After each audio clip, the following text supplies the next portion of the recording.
Ladies and gentlemen, welcome to New Greek TV News, English edition.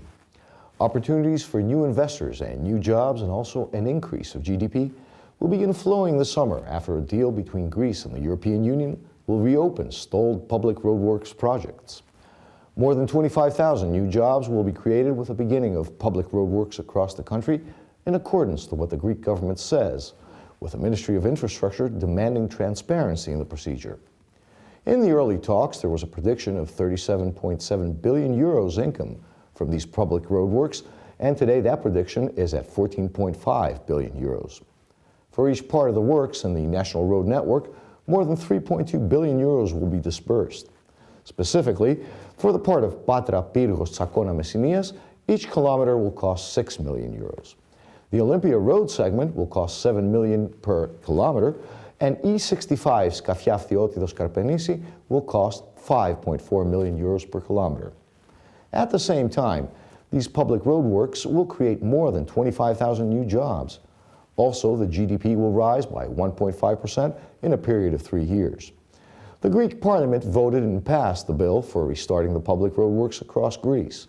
The bill was passed with 148 votes in favor, with 118 members of Greek Parliament voting against. The public roadworks had been halted because of the economic crisis during the last years. These public roadworks were to start on April, as the Minister of Development had said on January in a common press conference with the European Commissioner Johannes Hahn. This long delay was due to the negotiations between the Greek government and the 43 European banks that are participating in the funding for public works in member countries. Negotiations were concluded with the help of the European Central Bank. The Minister of Infrastructure, Michalis Christofoidis, had said last week during his presentation of the bill to the Committee on Production and Trade of the House that there will be an electronic toll system for the frequent users of these roads with a total deducted cost of up to 50%. At the same time, he gave reassurances that the alternative road network will be delivered for free public use soon. Commissioner Olli Rehn said that restarting the public roadworks will create new jobs and will draw new investment opportunities, helping build a more sustainable development model for this country. Michalis Christofoidis also said that there will be quality checks and the administration of manpower will be totally legitimate. This in an effort to keep the uninsured manpower to zero. He also said that this is a victory against those that have been betting against the attempts to restart the country's economy and development plans. AGC subsidiary German Street Real Estate Fund acquired the Asteras Hotel complex, Astir Palavouliagmeni, for about 400 million euros, representing investors from different Arab countries and the Turkish Dogus Group, which is controlled by Ferit Şirhen, a Turkish multi-millionaire. Ferit Şirhen graduated from the American School in Switzerland and earned his bachelor's from Boston College in marketing and human resources back in 1989. After graduating, Şirhen returned to Istanbul, where he interned at the Dogus Guarantee Bank, honoring his father's wishes. After 8 years, he moved to the holding company, and beginning in 1998, he acquired 2 food retail chains and operated NTV, funding this expansion by selling part of the group's Guarantee Bank to the public. Understanding that top talent is essential to running a diverse group, he also created a recruitment division called Humanitas. He pioneered financial services like insurance and cashback reward schemes like those of Discover Card in the United States, still uncommon in Turkey at that time. He also runs Turkish media outlets with more than 10% of the country's advertising market. His media's flattery of the government and the Turkish Prime Minister has been widely criticized and protested by Turkish citizens. He bankrolled Gallipoli, a movie about the seminal Turkish battle against the Allied offensive. On January 28, 2006, Şirhen threw a reception during the World Economic Forum meeting in Davos, Switzerland. Astir Palavouliagmeni is a subsidiary of the National Bank of Greece and is a Greek-based company engaged in the operation and management of tourism and hospitality enterprises. The fund, which represents investors from Turkey, Abu Dhabi, Dubai, Kuwait, and other Emirates, made the largest offer to the Taipei privatization organization for 90% of the hotel's shares. The other participants in the competition, Temis of Olayan Group, Colony Capital Acquisitions, and Dolphin Capital Investors, fell short making offers between 240 and 310 million euros. AGC is an investment fund in the Middle East based in London, which invests around the world and has participated in the share capital of private hedge funds and investment real estate companies in Europe and North America. It also participates in investment projects that affect the real estate market. Capital comes mainly from Abu Dhabi, Kuwait, and Saudi Arabia.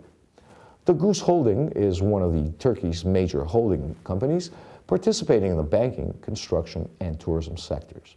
The Goose controls 18% of shares of marinas in Turkey and 6 marinas in Croatia. In 2012, it established a joint venture with Lambda Development of the Latsis Group for investing in Greece, this including the Flisos Marina. The fund invested in 2012 in the Russian energy market, buying Enel OGK-5 power plant.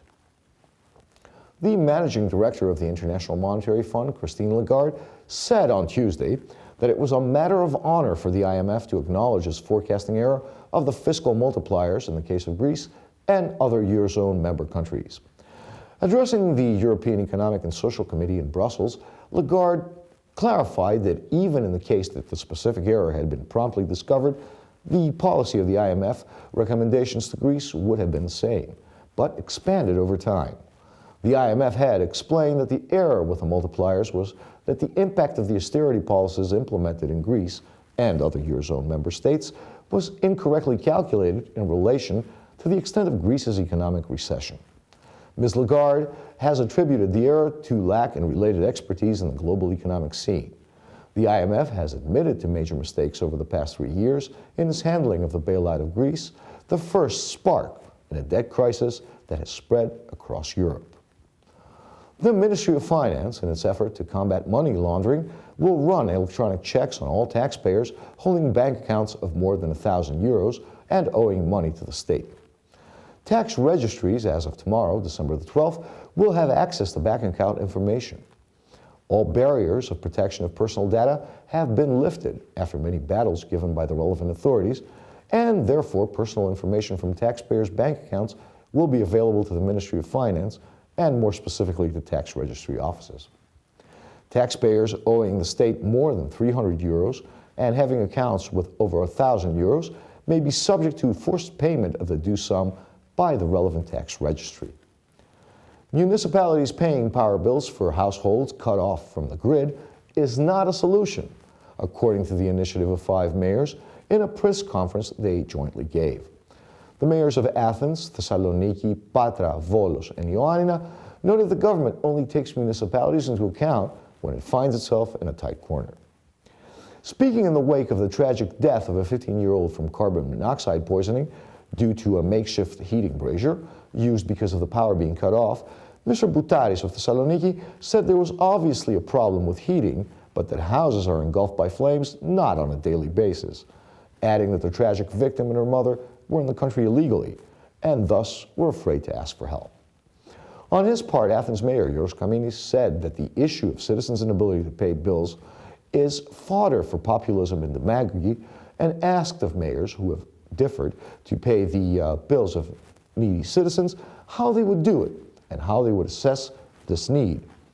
Mr. Skotiniotis noted that the Council of Auditors forbade municipal outlays for citizens, while Mr. Filios noted that the government is doing nothing to regulate such debts to the Public Power Corporation, VEI.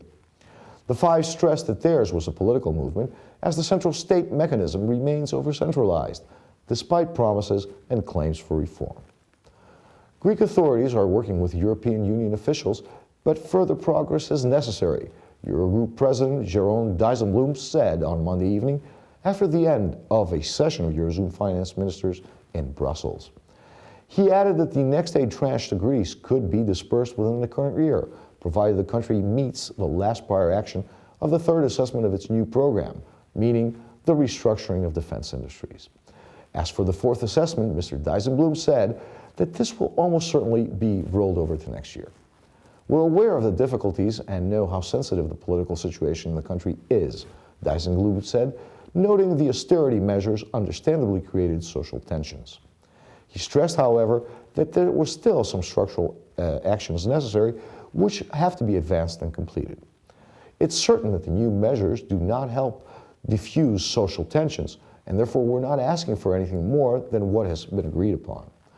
The Eurogroup president said, and for his part, the Commissioner for Economic and Monetary Affairs, Olli Rehn, noted that the Troika representatives were expecting the Greek parliament to ratify several legislative arrangements by the end of the year.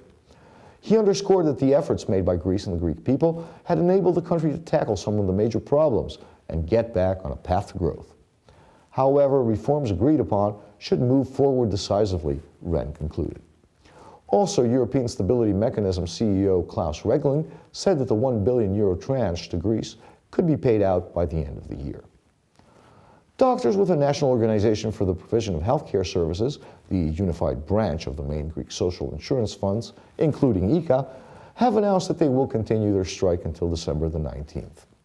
They did not rule out reconsidering their stance if Health Minister Adanis Georgiadis submits a new proposal for a new dialogue without preconditions, and at the same time takes back his statements concerning layoffs of AOP doctors.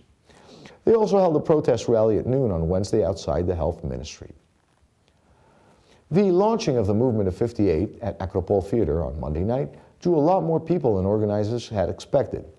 Many and of varied political hues were those from the political elite, the intelligentsia, and academia that attended the inaugural event.